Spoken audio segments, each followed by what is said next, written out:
Hello, hello, and welcome to the 100 Jobs Project. I am your host, Katie Monson-Gant, and thank you so much for being back with us. If you are new to the show, the 100 Jobs Project is a place where I'm interviewing 100 real people, mostly women, about what they do for work and how they are making it work. So we are sharing 100 stories to help you find yours. Our guest today is a therapist and my dear friend, Mariah. Hello. Do you want to, give us a quick little intro, tell us who you are, where you're from, what you do? Absolutely. So my name is Mariah. I grew up in Pittsburgh, Pennsylvania, and then I moved out west to Utah my junior year of high school. So grew up in Pittsburgh, but also some ties to the Great Mountain West. And I am currently a therapist. I'm a licensed clinical mental health counselor, or an LPC, which stands for licensed professional counselor in the state of Virginia. In the state of Virginia, which is where you live out here with me. We are like so close to Yeah. DC, but also we're in the middle of like a gorgeous Virginia fall right now. Oh, it's so So, nice. oh my gosh, it's lovely and the weather is perfect. It's So, crisp. oh, truly crisp, which one thing that I miss about, living out west and having grown up out west and then coming to the east is the humidity. And so it's so humid all summer, and the fall is when it finally starts to like dissipate and just get nice. Yeah, I like I'm a humidity girly. I feel like it's better for my skin than the dryness. So I don't mind the humidity as much, but the sweat is out of this world during the summer. Oh So my gosh, it's absolutely unreal. We're not going to spend all day today talking about humidity. I do want to give everyone a quick heads up just because of Mariah's work as a therapist working primarily with children. We will touch on subjects that are relating to various forms of abuse, most likely toward the tail end of the episode. So if you want to just tune into the first little bit while we're chatting about life and getting into the background of how Mariah really broke into the therapy world and what that's like, then, stick with us and you can jump off at the end. The beautiful thing is that Mariah's work is really geared towards helping kids who deserve better get better. And so, in that sense, it is just reassuring to me that even though there are dark, ugly things in the world, we can find ways to bring light and hope back in. So, I can share some resources and notes in the show notes if you or a loved one might need a little extra light in your life right now. But for the most part, we'll try to keep today light. And then you can jump off toward the tail end if you don't want to hear anything about, some of the realities of working in the therapy world. So let's chat with that on that kind of heavy note. I have a few lighter questions to kick us off today and, help us get to know Mariah a little bit. This first one I'm actually excited for because I don't think we've chatted about this for a while. Do ooh. you have a favorite Taylor Swift album? This is such a timely question, Miss Katie, because she released Life of a Showgirl very recently. I am a true blue Swiftie. I've been loving Taylor Swift since '06. So it's hard for me to say what my favorite is because it depends on my mood. But I think my favorite, I'll give you my top three. Ooh. My top three albums are probably Folklore, Reputation, and oh, I gotta go. Oh, this is so I hard. know it's a mean question, but you're my friend, so I don't mind. Yeah, no, I'm gonna go with my third draft pick is Tortured Poets Department. Ugh, okay. Oh, yeah. Okay. Yeah. Okay. It's interesting. I was thinking about this as I was thinking about asking you this question. And like you said, the album, it kind of depends on your mood, what Yeah. you're going for that day. But there has also just been so much music from her, and it all sounds so different that anytime a new Yes. album comes out, I find myself like needing a little bit of time to process it. Like, I don't know if I'm catching the vision right away, but Yeah. I usually do catch the vision later on. It just takes me a second to get used to the new version of Taylor that's around. Yeah, that's how I feel about this latest album. I had to like go to the gym and like do a full workout to the album before I could be like, okay, I'm kind of catching this. I feel like this is like a gym bop. Yeah, Yeah. no, some of the songs are good gym bops on there. Yeah. And my little guy was, vibing with Fate of Ophelia. Oh, He just dancing to it. Really cute. yes. Opalite this morning. My kids were getting ready to Opalite and definitely some bopping. So Yes. Well, speaking of your kids, you're a mommy. So I our am. our next questions is kind of related to that. So, would you rather have an extra hour of sleep every night or an extra hour of childcare every day? 150% sleep. Hands No down, easy answer. hesitation. No hesitation. Sleep 150% of the way. I love it. I mean, your kids are still really little at this point too, so I don't know Yes. how much sleep you're getting on the Yeah, regular. no. I have a 2-year-old and a 9-month-old, so it's brutal out here for us moms of young kiddos. But yeah, I would definitely go sleep. Yeah, I think I would have to do sleep too. I mean, is anything better than an extra hour of sleep or an extra nap any day? Especially as women, we need more sleep. More sleep than men, which we never do Hmm. And because when we're in like luteal yeah. phases and such, like that sleep is clutch. You know, you're in a kind of a busy time of your life. You have little ones at home. The home load is maybe more than it was when you were a dink.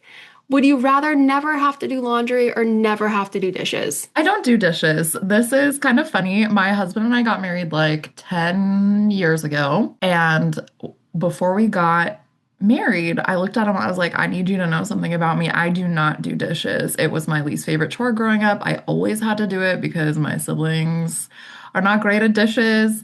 And so I was like, listen, you want to marry me, you're going to do dishes until the end of time. He was like, easy money. I do dishes, you do laundry. Let's split it 50-50. And it's been working for the last 10 years. So I do not do dishes. I love it. What a great way to split things up in your relationship. And if any lady is listening to this out there who is single, now you know what to look for in a man. Find yourself a man who does your dishes for you and And maybe your make laundry. your deals ahead of time. Yeah, lock him into that. Put it in the prenup. Okay. Now, one of my favorite things that we're asking all of our guests is what is in your work bag? I would Ooh, love to hear just, 3 or 4 things that you've been throwing into your work bag lately.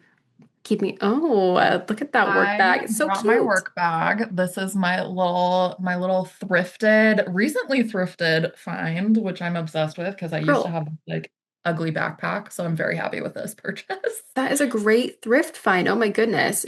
She looks like she's like this beautiful black leather bag, little gold Oh, buckle on yeah. it. It has like gold feet on the bottom Mm, too. It's giving like Birkin knockoff, which yeah. I like. I like a Birkin, I like a knockoff, or as the kids say these days, dupes, right? So my first Popular. thing in my bag is this is my portfolio that has my like all of my therapy things in it. It has like notes, some business cards, therapy reminder worksheets, my little mini license I carry around with me because I do community-based services sometimes, and we're actually required to bring like a little proof of our Yeah. licensure. So I have it tucked into there. I like that. It's kind of giving like middle school binder, except in a very grown up, more Yeah. elevated way. I mean, those binders Yeah. back in the day, that was your life. Oh Like my you are gosh, bringing that you miss your everywhere. your 3 week or like your what do they call them? Like trapper keepers? I don't know if you had a trapper keeper. I Yeah. had a trapper keeper. We just call them binders, but yeah, trapper keeper. I have heard that a lot. Ooh, that's a Um, blast from the past. yes, let's see. I have an array of pens and a mini perfume because you never know when you need Perfect by Marc Jacobs when you're in the middle of between therapy sessions. An important question on the pens. I mean, like, what is your pen of choice? I am a G2 pilot girly. I actually don't have one in here because actually that's not true. Yes, I do. See, G2 pilot. Oh, it's blue. There you Got a go. blue G2 Pilot pen. I That's have a these in classic. every color. I've got pink, purple, teal, black, yellow, or I got the neon colors. I love a G2 pilot. The color thing Oh, is so great too. I mean, I'm sure that you are well aware of this, but I read some study way back in the day about how taking notes in different colors makes you remember it better. And so yeah. I have like all through high school, all through college and grad school, I try to use colored pens whenever possible. Yes, it also helps me. I like differentiate between clients in my notes because I never use their like nothing in my Yeah, binders ever have their names, but I do have like an assigned color for them. So it's smart. like, oh, it's red notes, so it's for this kid, right? Red notes for the Um, troublemaker. A lot of corrections in that one. no, we don't have any troublemaker. No, No, your kids are all we definitely great. do. I have Kleenex because I have Kleenex because we cry in therapy sometimes. I've got zip patches because, we all need a little zip patch every now and then. Life comes at And you. I do have, this is actually leftover from one of the kids I see in the community. She trades in her like mood trackers for treats every week. So this is her did not pick this treat this week. So I do have this in my Nerds bag. gummy clusters, a great treat to trade for keeping track of your moods and everything, or just a great treat to have in general. Okay, that's a great work bag. Thank you. Yeah. I love seeing what is in different people's work bag and some of those little things you can't live without. I hope you munch on some of those gummy clusters every once in a while. Yes, I am always munching on the leftover candy. There's actually more in the bag, but I just didn't want to admit to how much more candy is in the bag. Oh, that's awesome. All right, well, let's get into things. Did you always know that you wanted to be a candy peddling therapist? That sounds so bad given that I work with kids.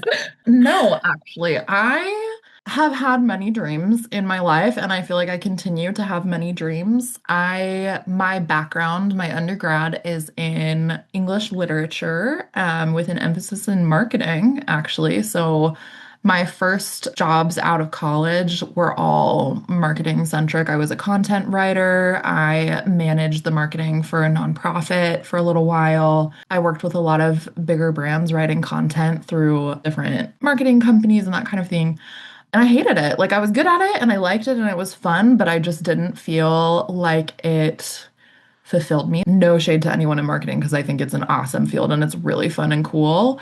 It just wasn't what I thought that I wanted. And when I had originally gone to college, I was like, oh, I'm going to be an English professor. But then I got into it and I was like, Yeah, like kind of sucked my love for reading away. I love a book. I love to read. And the degree in literature was like making it not fun anymore. So I was like, okay, we're scrapping the teacher thing, we're scrapping the professor thing, we're scrapping the marketing thing. And this is actually some Katie and Mariah friendship lore. Katie yay. was one of the very first people I ever talked to about wanting to like shift fields. And she was like, do you remember this? I don't know if you I remember didn't this. know that I was one of the first people you talked You, to about wanting you to were switch things. actually the first person I ever talked Wow, I'm to honored. I'm gonna have about, to fan myself a little yeah. bit. I'm gonna It's like coming cry. full circle. We have been Yeah. friends for many moons, many years, and we were like going on a walk around a lake in Maryland. Mm-hmm. I was like, Katie, I'm like so unhappy and I think I want to help people. Like I want to trade off what I'm doing now. I just don't want to do this anymore. And you were so supportive and so great. And I remember we were talking about you're like, well, why do you want to like move into therapy? And ever since I was a kid, I've been obsessed with stories, right? Like I consume written media like crazy. Always have, always will. And I feel like when I was wanting to be, a professor in literature, it was because I loved stories. And when I was into marketing, it was because I loved telling stories. I loved helping people find things that like added to their life and that kind of thing. And I think I love being a therapist, and I decided to sort of make that change in my life because I love hearing people's stories and I love helping them find meaning in their own stories. And so that has been like the little golden thread throughout my life is like, no matter what I'm doing, it's always centered around a good story, I guess. Not to like dilute the children I work with into good stories, right? But I think it's important knowing that the life that you have and the way that you look at it it's the meaning that you put into your own story, right? Your perspective is not so much what you experience, it's what you take away and what you really emphasize from that experience. We could have the same experience and what we take away from it can be different. And I love that part of hearing people's stories and helping them through them. That absolutely makes sense. You put that so eloquently, and I don't think that you diluted anything from, the kids sharing their stories and sharing their lives with you. If anything, I think it's so beautiful that you're able to help them find their stories and help them find meaning and purpose and move through a lot of really challenging things that are happening in their lives. I remember some of those walks around the lake. So just for background, Mariah and I met, oh my gosh, when did we move out to the DC area? I think we I think it both was moved like in like 26, 2017, yeah, 27, 2018. I think you were like in tail end of between. 2017. I was like Yeah. early 2018. And we Yeah. both were in this like town in Maryland initially before we Yes. both moved to Virginia. Our husbands were working in the same job. And that's Yes. kind of how we met and got connected. And, neither of us, I think, had very many friends out here at that No. point in time. And so, Like negative four friends. I am just, yeah, I think we were kind of each other's lifelines for a little bit. We went on a lot of walks around.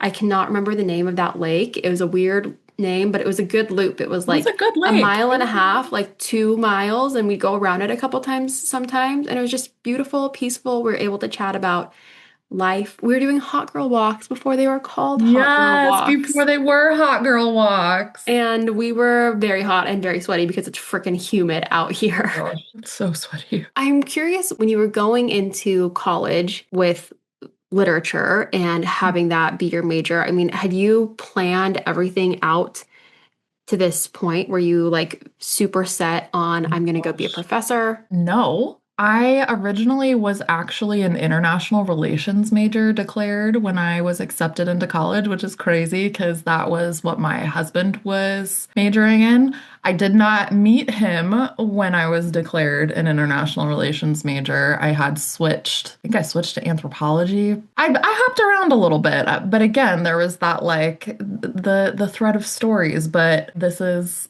some Mariah lore. I got married to my husband while I was still in college. And he was very encouraging because I just wasn't happy. I didn't like anything. Like, I liked what I was learning, but I was like, I don't want to do this forever. And he was like, well, you don't have to do it forever. You just have to find something and stick with it. And I was like, oh, okay. Yeah, okay. I guess you're right. He really encouraged me to just pick something that I was passionate about. As a passionate person, that was difficult because I'm passionate about many things. But the thing that I just kept coming back to was my love of literature. And so I like went through the English literature program. I like very briefly went into like the English teaching part. I did a stint in Vienna, Austria, teaching English at an elementary school in Vienna, which was gorgeous and beautiful and wonderful, but really made me realize that I did not want to be a teacher. So I was like, okay, skirt, let's try, Yeah. let's try professorship. And then I didn't love that. But I finished the degree anyway because I was like, listen, we're not starting over. I need to be done. I need Yes. to be done and I can figure out what I want to do later. And that's when I started kind of exploring marketing. And I took a bunch of marketing internships during college and like jobs, which were super fun. And then when I graduated, I was like working remotely for a marketing firm when we moved out to Maryland. And that is when I kind of started working more in the nonprofit sector. And I was originally doing marketing for the nonprofit I had been working for, but then they asked me to start teaching theater classes because I had a background in theater as a young high school student. I was like in all the musicals, all the plays. I was a theater kid. And that was when things started to kind of shift for me, is when I started teaching more of those theater classes on top of my like marketing. There was this child in one of the schools that I was doing this program at who just was really not doing well. And he came to me and just sat there and was just sobbing in my arms. And his mom came to pick him up because I had like called him from the after school program. I was like, yo, your kid is not doing well. And she came and she was like, he never opens up to people, but he opened up to you. And I was like, wow, that's special. I mean, I really love that I was able to support him through that. But that was kind of the like the turning point where I was like, maybe I want to help kids. I don't know. And that just kind of kept building and building. And I finally decided to just apply to grad school and I was accepted and kind of took off from there. Yeah. Now you say apply to grad school, like that was such an easy thing to do, but it sounds like there were so many steps along the way of that process from going into undergrad, trying a few different things, and you tried different things and you committed to them. I mean, it's one thing to declare a different major and you can make that change online or go into an admissions office, but it's a very different thing to say, you know what, let me look for an experience like teaching in Austria where I can do this while I'm in school, get some experience, try it out going to work in marketing, going to work in a nonprofit, when you were really trying all these things, just poking and prodding and figuring out which of your interests really aligned with what you felt at your core and what was going to end up ultimately being your path.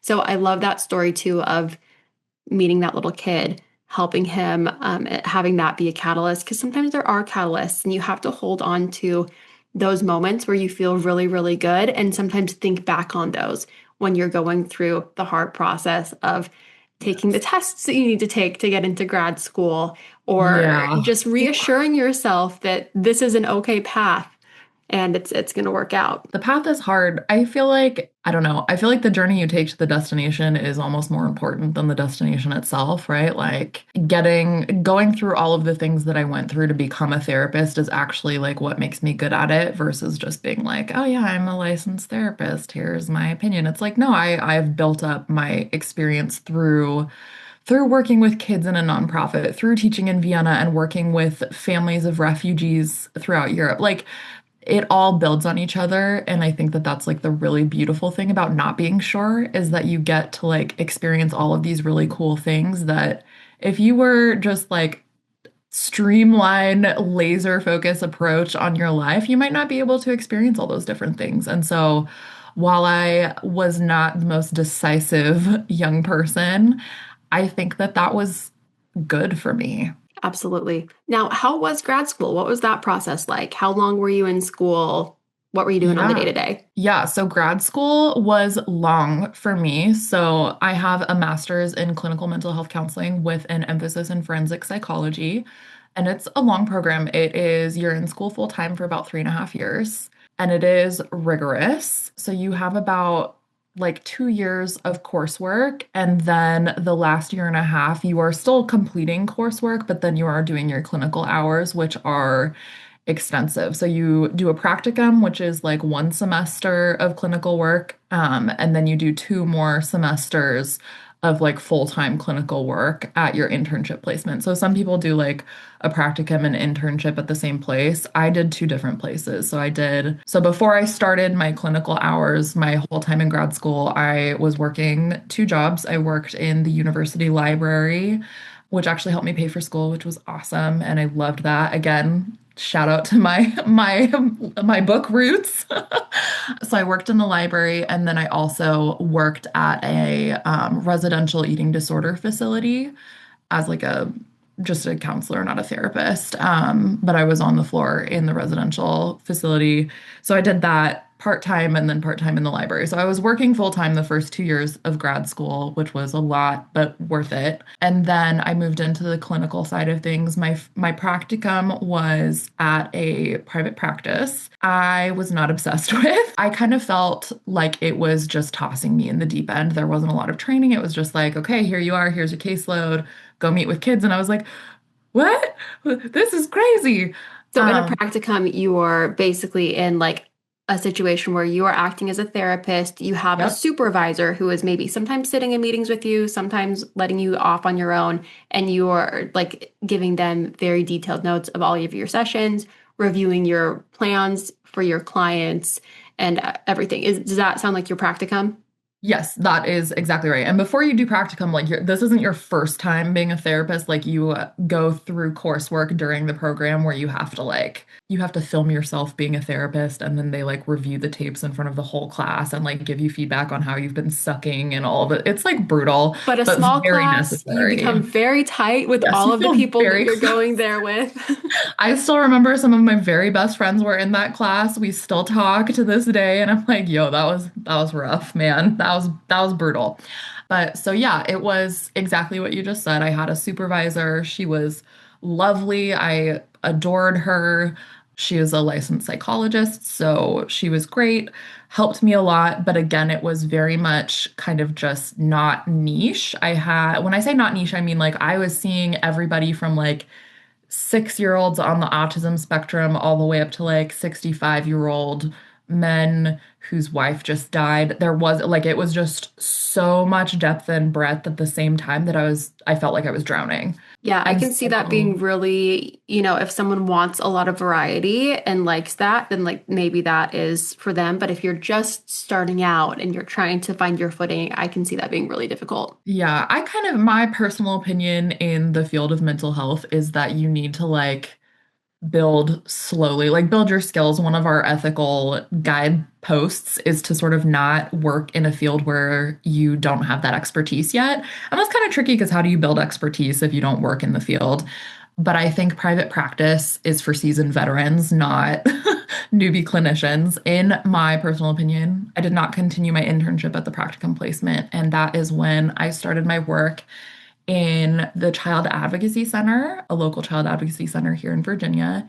And child advocacy centers are primarily focused on serving the needs of children who have experienced abuse. It's like very involved with the Justice Department, victim advocacy, court, that kind of thing. And so it was a lot more niche and a lot, I felt like it was very in depth, but for a very specific set of people. And that is kind of where I've stuck, honestly. So the Child Advocacy Center is more of like a county organization. Is that accurate? Some are also like nonprofits. It just sort of depends. There are usually child advocacy centers. There are some across the whole United States. I believe most of them are not funded by the government. Most of them, including ours, is a nonprofit, but ours does. The one that I worked at was located inside a county facility and was associated with the County Community Services Board, but it was funded by grants, if that makes sense. Yeah, so the Child Advocacy Center that you're working at is a nonprofit. It is not sponsored by the government or anything, but it is very intertwined with a lot of the justice system and things that are happening on a county basis. In many cases, because there might be kids who are, going through the justice system that need to speak with someone, which is what a wonderful, opportunity to give kids rather than, I don't know, going straight to juvie. Oh, yeah. No, most of the kids I work with some have experienced life in a detention center, but at the Child Advocacy Center, the majority of the children were victims of abuse, not necessarily perpetrators or anything like that. And did you need to get a certain number of hours or take any tests on the Yes. tail end to become licensed? There is a test associated with getting licensed, depending on what your program is and that kind of thing. I have blocked it from my memory what it was called. It was so bad. It's such a hard test. It is a very hard test to pass. I believe that it has a higher fail rate than the Virginia bar licensing exam, so it is easier to become a lawyer than a licensed therapist in the state of Virginia. Can you take it multiple times? You can take it multiple times. I Yeah. believe you are capped, like you can only take it once per like span of time. Sure. I luckily only had to take it one time, which was very lucky. Congratulations. Yeah. you. I know that didn't happen with all of your friends. You had a handful of grad school friends who needed to take it multiple times. There was a big group of us who all took it on the same day, and my best friend from grad school and I were the only two who passed in our group of friends who took it on that day, and it was a little rough. It was a little rough. It's rough, but reassuring too, to people who might be going through that to just know that they are not alone. They are not a failure for needing to take this multiple times or needing to take it multiple times, especially if you're switching states and trying to practice elsewhere. Yes. That's a whole tricky thing too. Yes, there is the National Counseling Compact that is kind of going into play right now, which is where different states like accept licensure from other states. Counseling is still a relatively new field, like being a licensed therapist is still relatively new outside of being like a psychiatrist or psychologist. Which those are typically PhD roles. So a psychologist is a PhD or a PsyD, and then a psychiatrist is someone who's gone to medical school. Okay. Psychiatrists do not do therapy. Psychiatrists prescribe medication. So if you want to talk to somebody, it's not going to be a psychiatrist unless they are like dual board certified, yada, yada, yada. So you passed the test and then you had a certain number of hours you needed to meet? You have to do a minimum of 21 months. Like you cannot do it faster than 21 months. And I believe I did it in 24 months, but I did have a baby during that time. So I did it very quickly, given the fact that I was pregnant and mothering a newborn for some of it. A lot of moving pieces to this. I just want to clarify the steps in the process to where you are now, because there has been a lot of experience along the way. So once you decided you were going to go to grad school, you took some tests, got admitted to the program, and you spent about 3.5 years in that program, during which the first little bit you were working at the library to help with tuition, and then you were also working at the Center for the Eating Disorder Center, where you were able to maybe not practice therapy, but you were able to observe therapist working in real life situations. And then as part of the program, you had your practicum where you were working in private practice. And then you went on to do your internship working at the Child Advocacy Center, a nonprofit that worked closely with the county. And then after your internship, you graduated, you started working on your licensure, again, taking that big tough test, getting all of your residency hours in, and that was, has led you to your current job where you are working actually with the county with children who are referred to you through those channels. Now that you are licensed and you went through that whole process, walk me through a typical workday. Like what is happening from the time you wake up until you're off the clock? We usually wake up around 6:30, 7 o'clock, and we usually spend about an hour or two in the mornings with the boys. We have breakfast together, we walk the dog, yada yada yada, all the good home life stuff. And then either my husband or I will drop them off with their childcare. And then we are usually like out the door, like hard stop by 9 o'clock.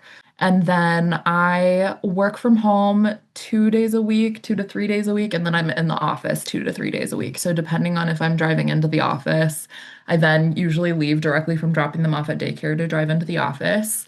And on my in-office days, I am seeing kids back to back to back to back. So Wednesdays, I see my first kiddo at 11 o'clock in the morning. So I have the morning to kind of get caught up on paperwork and that kind of thing. And then I see a kid at 11 o'clock at my office building. And then I drive out into the community and I see kids in schools throughout the county that I work in from 12:30 to 4. And then I drive back to my office building and I see three more kids from 4:30 to 7:30. And then I go home. So it's like a kind of long day. My in-office days are longer than my at-home days. If I'm at home, usually it's meetings in the morning, catching up on paperwork. And then I'll see kids virtually, a couple kids a day, maybe 3 to 5 kids a day. And then in my time that I'm not seeing kids actively doing therapy, I serve on our trauma-informed care committee throughout the county. So I help with developing trauma-informed care trainings just to make sure everybody across the county, regardless of status as like a clinician or a construction worker, like everybody So everyone is attends. coming to these trainings. Is okay. Yeah. Is that like a mandated thing or is this people Yes. sign up and come? Okay. The trainings are mandatory for new staff. So we train new staff every year Okay, so the training is mandated for new staff in the county or okay, that are employed by the county that are government. Yeah. okay. So that is just one example of how your work at the advocacy center is related with some of the county Oh, stuff. I will highlight, I do not currently work at the Child Advocacy Center. So I completed my internship. And then after I finished graduate school, I was accepted for a position at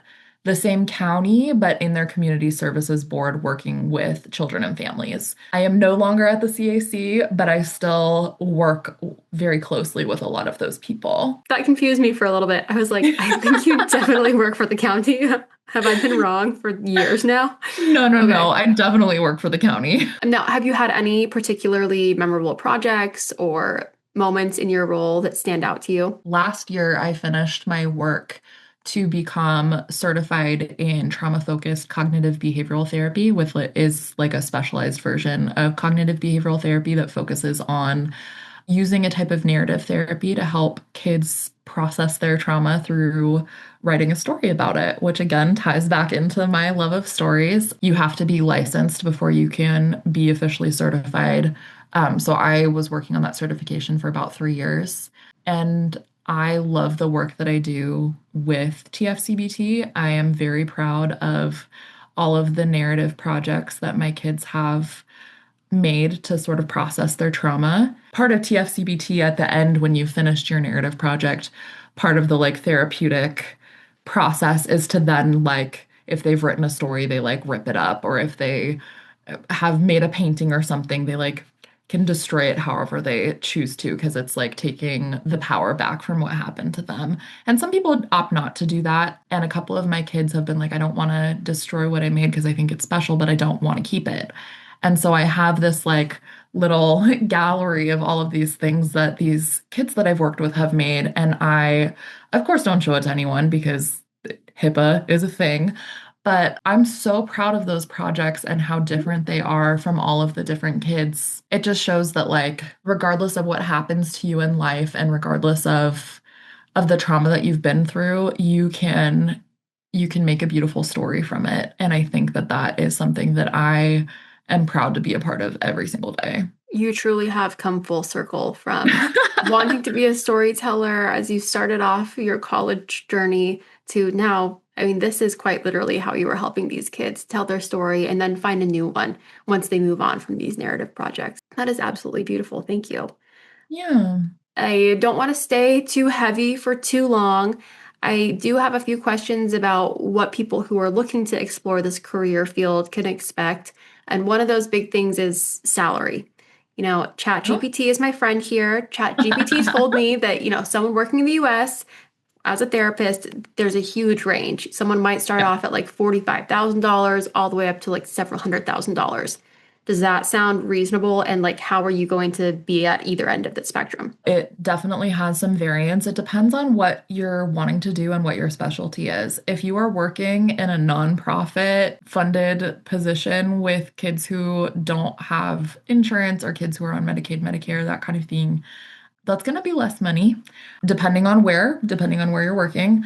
So there definitely is a range. I have friends who make on that lower end, and then friends who have lots of experience who've been in the field for many years who make the higher end of 150, $160,000.